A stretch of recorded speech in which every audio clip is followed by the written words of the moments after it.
The Taylor Swift effect is real. People usually use that phrase to describe how everything she touches turns to gold, from ticket sales to merch to even boosting local economies when her tour comes to town. But there's another side to it that a lot of people miss, the branding play. A few years ago, she re-recorded her old albums and fans supported them like they were brand new releases. Same songs, same lyrics, but a new frame, a new story, and a new meaning. And now, she's back with brand new music on top of it. That's not just music strategy. That's branding at its highest level.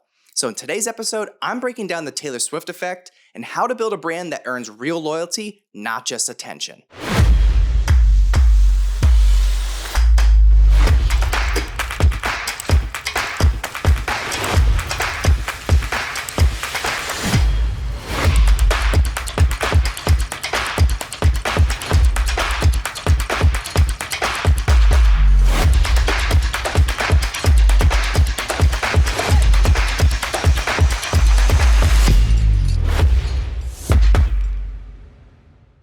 So real quick, I just want to point out that this might be the first time my wife ever watches one of my podcast episodes from start to finish.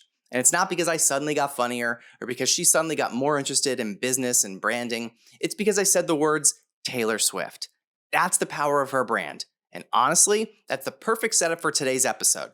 Because if Taylor Swift can get my wife to watch my podcast, imagine what her brand is doing for millions of fans all over the world. Now, jokes aside, here's the point. Most people tend to overcomplicate branding. They think it's about logos, fonts, colors, or new trends. But branding isn't always about being new.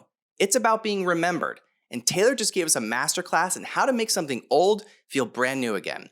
And before the Swifties come at me, yes, she just dropped an all-new album too, which might make this lesson even more powerful. She's proving you can repeat what works while layering new material on top of it when the timing is right. So let's break down the Taylor Swift effect into 3 simple lessons. Point number 1, people don't buy products, they buy meaning. Taylor's fans didn't support the re-recordings because they needed another copy of her songs. They already had them. They can stream them for free. They showed up for them because of what they meant. Supporting those re-recordings was about loyalty. It was about backing Taylor's ownership. It was about joining her story. That's what branding is. Your audience doesn't care about your product's features or your tech setup. They care about what those things stand for. They care about the meaning behind them. So if your brand has no story, your audience has nothing to connect with. Point number 2, familiar feels fresh when it's real. Here's what most brands get wrong. They think loyalty comes from constantly creating something new. New products, new campaigns, and new slogans. But loyalty isn't always built on new. It's built on meaning. Taylor didn't win her audience back with shock value.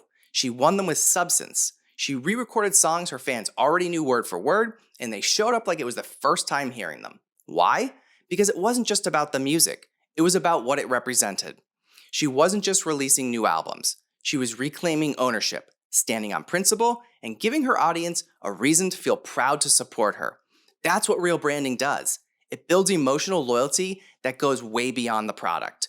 Your brand should work the same way. It's not about staying fresh. It's about staying true. When people believe in what you stand for, they don't need constant surprises to stick around.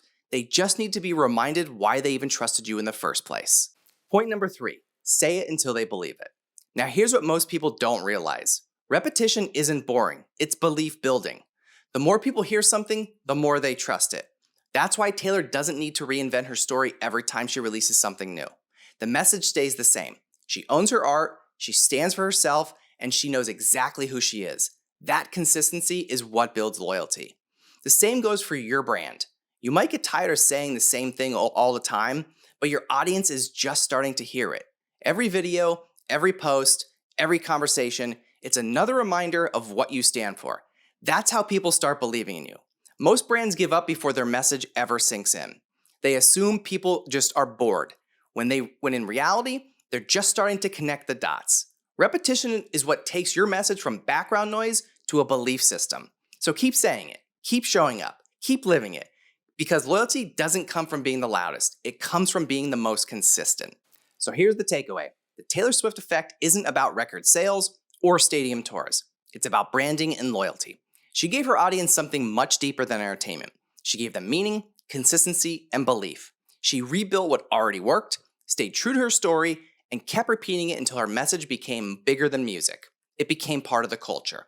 The Taylor Swift effect is simple. Don't just chase something new. Stand for what matters. Keep showing up. Keep saying what you believe. Add something fresh when it actually adds value, but never lose sight of the meaning behind it. That's how you build a brand people don't just notice. They stay loyal to forever.